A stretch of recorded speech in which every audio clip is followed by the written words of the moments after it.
Hello everyone and now welcome to a game between Guagua and Lin, taking place here on Echo Isle. Guagua spawning as, well, the red orc over here on the top right hand side of the map. Meanwhile, Lin has spawned as the blue orc over here on the top left.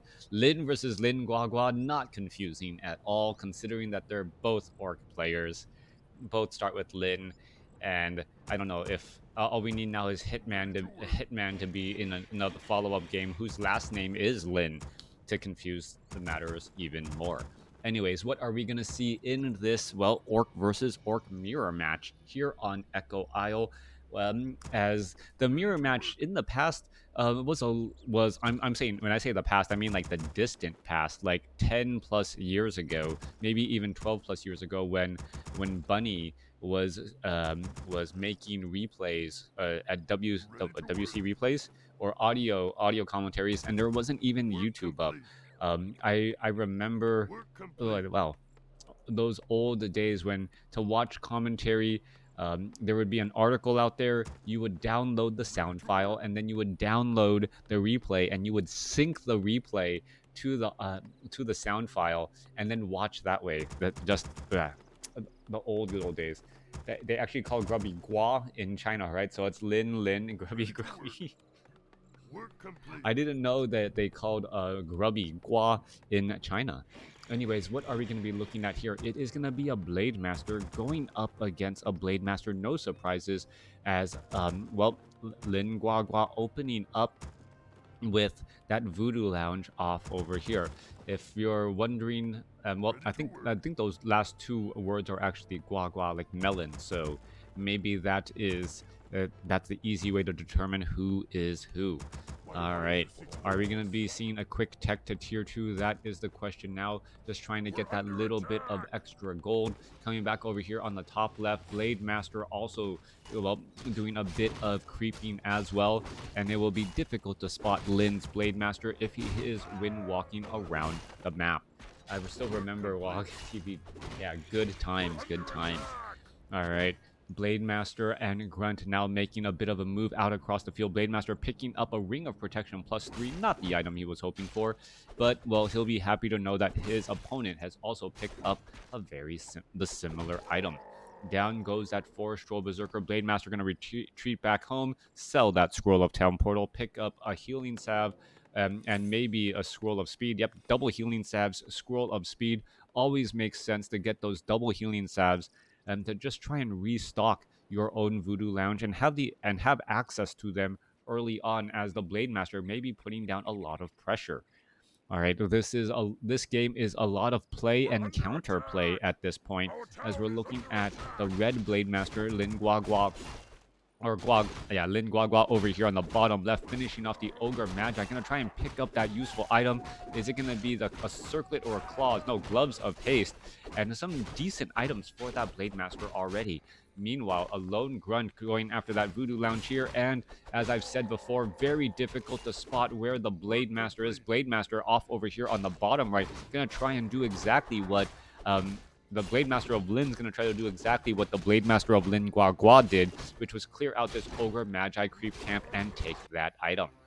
Blade Master now doing a little bit of healing as well. What is going to go down here? That Blade Master cannot absorb that much damage. That Grunt is going to have to be absorbing a little bit of damage. The Blade Master does have a circuit of mobility, and there it goes. The Grunt now going to try and engage Forest Troll Berserker, also joining in on the fight, and that's exactly what we're seeing here. The Blade Master absorbing damage while that Grunt, well, is taking quite a beating. Down to 123 hit points. It's going to try and back away once more.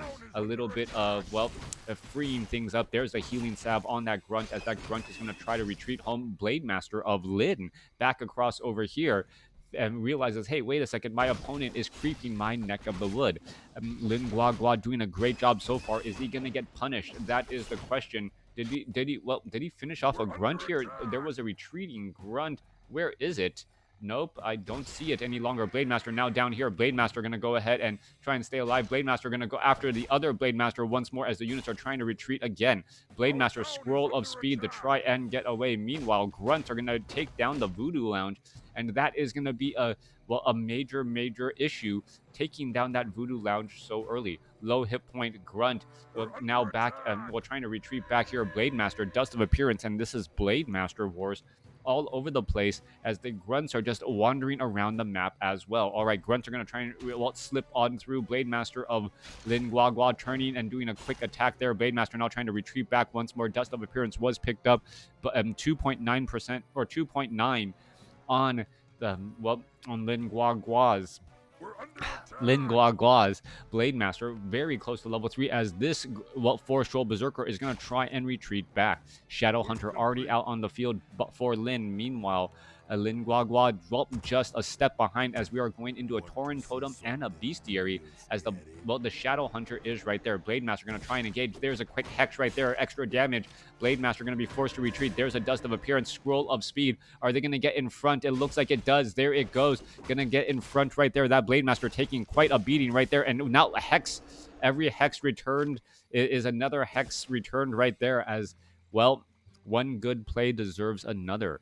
Shadow Hunter sitting at level 1 has a pendant of energy. Gonna be able to use those spells pretty freely and regularly. Meanwhile, the Blade Master gonna get to level 3 as well. And that little bit of extra experience would have made such a big difference if it had bothered to take the time out to creep that, one more Forest Troll Berserker early on. Back down to the south, Blade Master and Shadow Hunter continuing to work together. Lin a little bit behind in the experience race, but can get caught up fairly fast as the Blade Master is going to try to steal that experience. There's a quick Hex right there. He was going to try and steal that experience, but the Dust of Appearance, revealed the Blade Master. A quick follow-up Hex from the Shadow Hunter, and that Blade Master was forced to retreat back.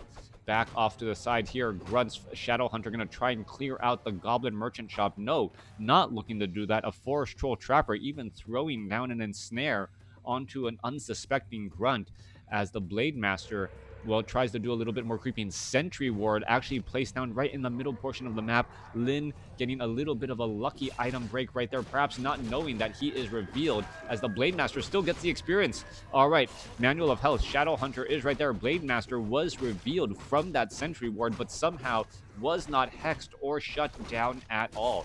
Grunt continuing to battle it up. There is that, steal right there, or the counter steal, as the Blade Master looks to retreat once more.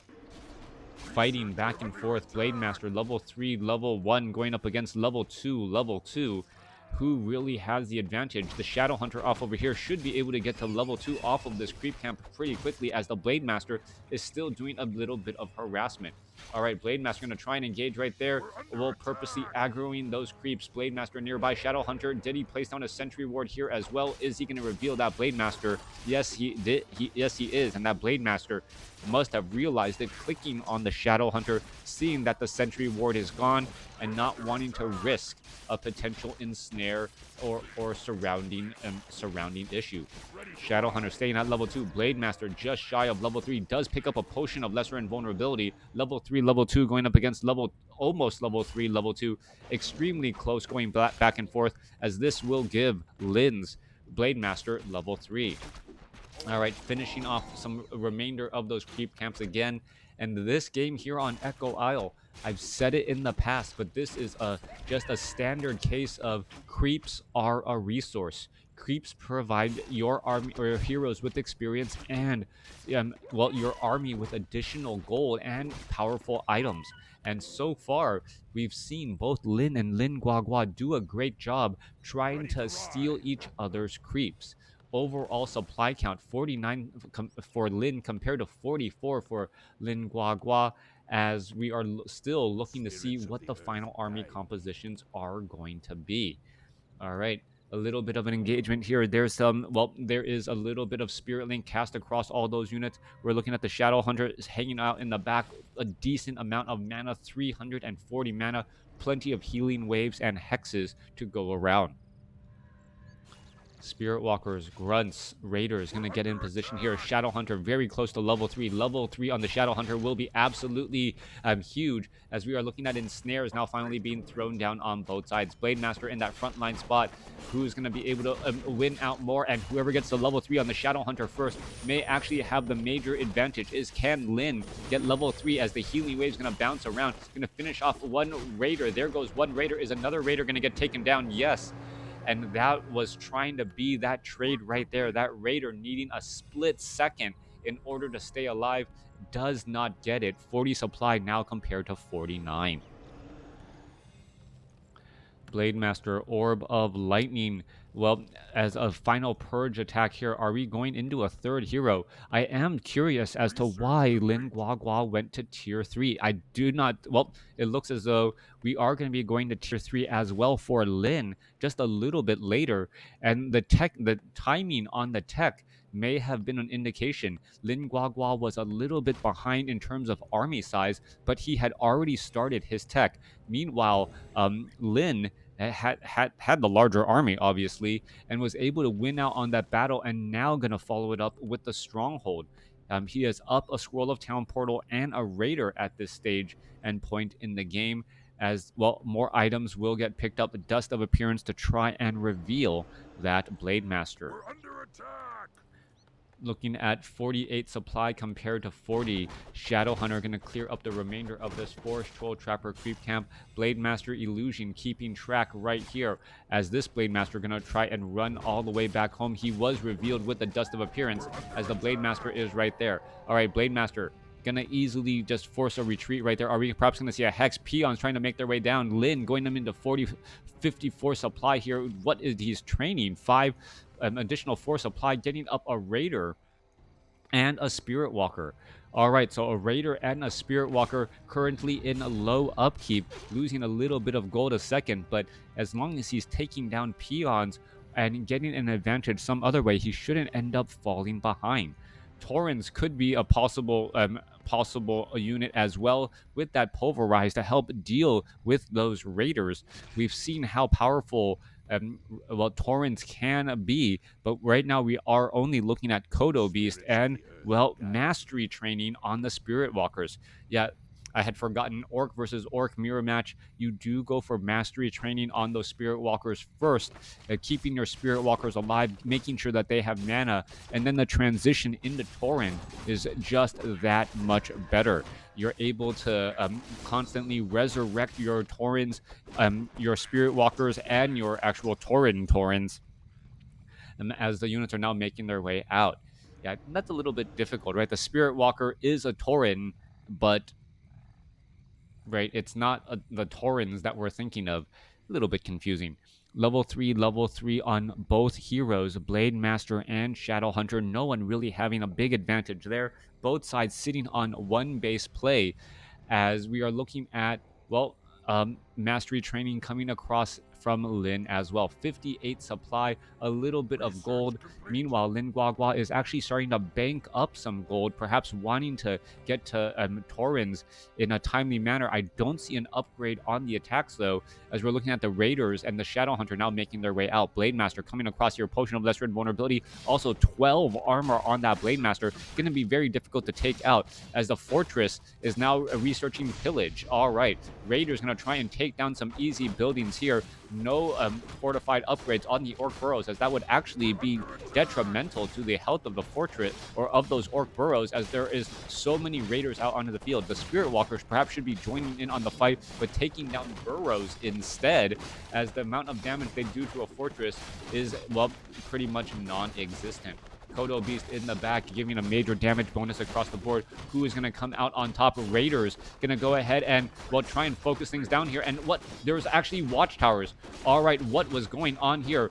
One building already taken out here. This fortress could end up getting taken down as well, and we could have a swap. All right, watchtowers are being built across over here. Burrows trying to fight around. More buildings getting added in as well. And what is going on? This is a base race of economic or just monumental proportions. We went into tier 3. We got pillage. And now, well, who is getting more gold? All right, it looks as though Lin Guagua is still mining gold. Same thing for Lin. So both sides have pillage, and now both sides are just trying to set up additional bases. Shadowhunter making its way down, perhaps going to try and clear out this gargantuan sea turtle creep camp as the raiders are being left behind here. Fortified watchtowers going to finish off the remainders of these buildings here as we're looking at building after building starting to fall. All right, peons could end up getting taken down. Back down to the south here. Shadowhunter sitting at level 3 has plenty of mana. Should be able to keep this army alive and well. And this scenario is was not what I was expecting. Both sides will be revealed to their opponent here in just a moment. Spirit Walkers are actually resurrecting against each other. Shadowhunter should make its way over here to the gargantuan sea turtle. Perhaps even get very close to level 4, but gonna be a little bit shy here as the watchtowers are gonna finish picking off the remainder of these barracks and buildings. Down across here, there it goes, just a little bit shy, but over 550 mana. If it gets to levels 4, it will have very close to 600 mana on that Shadowhunter, and that Shadowhunter should be able to pretty much heal for days. Spiked barricades getting added in as well to try and reflect a little bit of damage back to those raiders. Raiders taking damage as well, and this could be a potential problem as we're looking at a new barracks getting built off here. Blademaster windwalking back here, more mills getting added in, and there goes another building as well as we're gonna have a fight. 50 supply compared to 43. No more burrows, no more farm. Shadowhunter, Spirit Link, all of this trying to save Kodo Beast right there as well. And who is going to really come out on top? Everyone is just revealed right now. There's that Blademaster. Spirit Link absorbing a lot of damage. Blademaster coming in from the backside here. Healing Wave, Spirit Link, both sides just going back across. Healing Wave is going to save that Kodo Beast. That Kodo Beast represents so much damage as the Shadowhunters are in the back here. Level 4 now on that Blademaster. Level 4 on the Shadowhunter. More healing coming back across. That Kodo Beast is just constantly ensnared, constantly trying to stay alive. It looks like it might finally get burst down here, down to 19 hit points. It finally gets taken out as there's only one Kodo Beast left. Kodo Beast down to 700 hit points. It is getting focused down rather fast. Lin Guagua is going to be in trouble. There it goes as the Blademaster gets to level 4 for Lin. All right, Raiders ensnare. Both sides are trying to fight their way through. One guard tower adding in a little bit more damage. Kodo Beast, boosting up the entire army right there as more sides are still fighting. All right, Red Raider about to get taken down. Shadowhunter down to 0, or pretty much out of mana. Healing wave after healing wave after healing wave. I would have thought Lin with his one bonus, with that bonus mana, would have been able to win out here. Blademaster going to try and push on through. There is a quick cancellation right there as the guard tower continuing to poke damage from a distance. Peons are also getting healed here as the Blademaster going to try to dive on in. Spirit Link getting cast once more. Spirit Walkers, there's another healing another Spirit Link there. Are we going to get some repairs? That is the question. The peons going to be brought on over, but the peons, as soon as they are brought over, they're going to end up getting taken out very quickly as well, as we're going to get no repair there. All right, we are peons just trying to hide in the back once more. 26 supply compared to 32. Blademaster could get taken down. A quick disenchant right there, allowing the Blademaster to slip away. Spirit Walkers, more repairs, 107 gold, more watchtowers just being placed down. Peons just going to be mining a bit of gold. What is happening here? Not much can really be said. This is going to be a very, very close game indeed. Level 4 going up against level 4, pretty much exactly the same right now, as this one Ultra of Storms is gonna, perhaps get taken out. No Voodoo Lounge, no way to get extra mana. We can see that one Pendant of Energy was actually transferred to the Blademaster. Interesting choice here. It actually, it's actually strange. If you transfer the items, the Pendant of Energies to the Blademaster, let natural regeneration on that Shadowhunter and then transfer it back, the Shadowhunter would theoretically end up with more mana.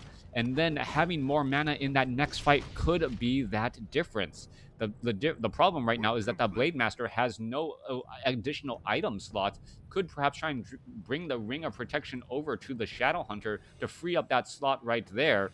Yep, that's exactly what we're doing. All right. So Lin Guagua making sure to get every bit of mana possible. Meanwhile, down over here, Blademaster, Staff of Teleportation, Shadowhunter. This Shadowhunter only has, doesn't have any more mana left at all after that healing wave. Is Is item manipulation gonna be the difference between victory and defeat, as the Shadow Hunter is gonna have a sudden jump in overall mana in just a moment? Blade Master now getting ready to head back off, or just trying to do a little bit of scouting as well. Healing Salve is coming to an end. Ooh, there's a free peon to try and take out. Well, there it goes, taken out. Blade Master, is it gonna try and sells a pendant? Oh, sells them. All right, what did it buy? It has 407 gold. Is it? Wait, what? Selling the pendants. All right, so all right, he was going about a completely different strategy than I originally thought. Getting up additional gold, and he is going to be able to build a gold mine here. But that, well, yeah, he's harvesting lumber for perhaps a fortress, for a great hall. But it's just a little bit too far away. It's too far away to be able to easily mine.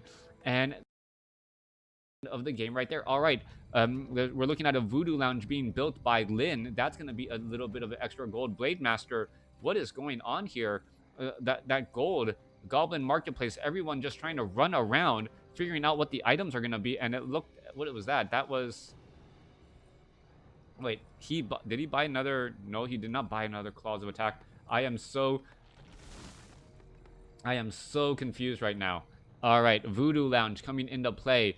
Shadow Hunter going to be buying a Clarity Potion, most likely. Spirit Link trying to heal everything back up. So far, those items are going to be key. Ring of Protection +3, Dust of Appearance. Blade Master hanging around off over here. What is going to end up happening? That Voodoo Lounge, well, there's that Clarity Potion, and there's that extra bit of mana. I would have thought Lin Guagua might try the same strategy as well.